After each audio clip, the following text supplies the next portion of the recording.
mes bien-aimés, bienvenue sur notre chaîne de bien-être et de bonheur. Alors aujourd'hui, nous allons parler du piège des miracles. Le miracle aujourd'hui, c'est ce que les gens recherchent le plus. Et il y a un fait indéniable où chaque jour, lorsqu'on apprend qu'il y a un homme qui apparaît quelque part, un homme de Dieu, ou bien ça peut être, pour ne pas choquer certains sensibilités religieuses, qui est arrivé quelque part, il est en train de guérir les gens, et puis c'est fini, on court derrière la personne pour trouver des solutions. Et c'est récurrent, surtout dans le rang de nos femmes, nos soeurs, nos mamans. Elles sont fragiles à ces événements où on veut aller pour obtenir le miracle. On peut même sacrifier son mari, on peut sacrifier ses enfants pour aller passer toute une nuit, toute une journée, rien que pour avoir le miracle. Mais depuis que nous sommes en train de courir derrière le miracle, est-ce que le miracle nous a toujours apporté quelque chose de bien? Les gens qui ont couru vers certaines personnes pour obtenir le miracle, c'est encore ceux-là, plus tard, commencent par dire que vraiment ils ont été trompés, ils ont été ruinés, ils ont été. Vous voyez, c'est souvent ces genres de miracles, c'est souvent des tours de passe, ce qu'on appelle les tours de magie. Le vrai miracle, c'est quoi? C'est la nature même qui est miracle. Regardez un peu la nature. Vous semez une graine, un grain de maïs, il pousse, il grandit et puis commence par donner plus de 100 graines. Plus de 100 graines. C'est pas un miracle ça. Tout ce que vous mettez sur terre grandit et ça donne des fleurs. Ça donne un tronc d'arbre, des feuilles, des fleurs, des fruits. Et ce n'est pas un, c'est que c'est multiplié par au moins par 100. Ouais, quand vous voyez comme ça, le miracle divin est opérationnel.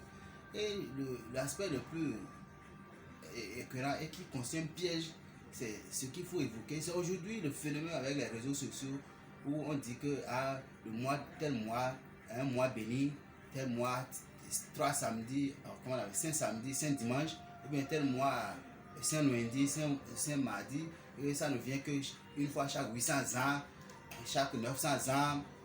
Donc si vous partagez ce message à 4 groupes, bien à 20 personnes, vous pouvez obtenir un miracle, vous pouvez vous marier, l'argent peut vous inonder, des trucs comme ça. Et on croit ça. Oui, si ça arrive à certains, c'est parce qu'ils ont cru. Ce n'est pas le message qui fait obtenir les miracles, mais c'est la croyance en cela. Encore que la plupart de ces messages sont conçus par les opérateurs GSM pour faire consommer nos mots, pour faire consommer de l'argent aux utilisateurs, aux consommateurs que nous sommes. Quand on partage des miracles, le piège c'est que derrière le message ne s'arrête pas seulement pour dire que si vous le partagez, vous aurez de miracles, non. Mais on avertit en disant que si vous aurez ce message, un malheur va vous venir.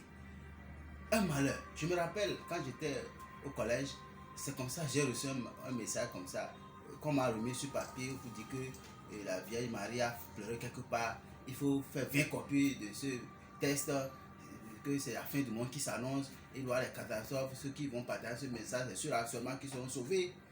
Et j'envoie même ce message à mes frères qui sont au village où il n'y a pas de photocopie. Et j'avais cette psychose-là. Je demandais aux gens, donc une personne doit partager à 20 personnes. Au point un jour, je suis allé voir le prêtre pour marquer, pour dire, mais vraiment, voilà le message, j'ai envoyé à mon frère, le frère de qui n'a pas de photocopie là-bas, comment il va faire? Est-ce que si lui ne le fait pas, il n'aura rien parce qu'il n'y a pas de photocopie au village? Et le prêtre me demande, tu as tué quelqu'un? Et non. Il dit, si on va tuer quelqu'un, pourquoi tu vas mourir? Il faut arrêter de croire des messages comme ça. Donc, c'est pour dire quoi que la question du mariage doit être compris que la nature est miracle. Vous ne pouvez rien obtenir si au préalable vous n'avez pas semé. C'est un principe, c'est une loi de l'instinct que ce que vous semez, c'est ça que vous récoltez. Il n'y a pas quelque chose qui peut vous arriver dans votre vie si au préalable vous n'avez aucune affinité vibratoire avec ce qui vous arrive.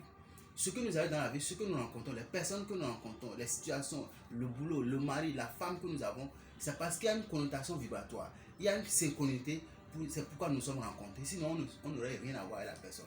Donc, par conséquent, c'est qu'il faut soigner ses croyances. Il faut croire que nous sommes nés, destinés pour le meilleur. Et c'est le travail que nous accomplissons.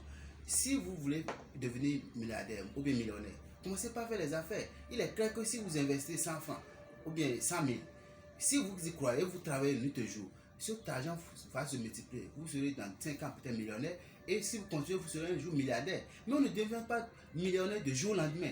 Il y a un processus qui permet d'arriver là-bas. Il faut de la patience. il faut semer, il faut, comment on appelle, croire à ses potentialités. C'est ce qui permet. Donc le miracle, c'est le travail que nous faisons. Il n'y a pas de miracle. Arrêtons de penser que les choses vont tomber du ciel. C'est révolu et ça n'a jamais apporté quoi que ce soit de bien. Au contraire, ça a divisé même. Beaucoup de femmes ont perdu leur mari à la recherche du miracle. Donc les amis, c'est ce que je voudrais partager avec vous. Si vous avez aimé, likez, partagez, commentez et abonnez-vous surtout à notre chaîne pour ne pas rater nos prochaines vidéos. Je vous aime.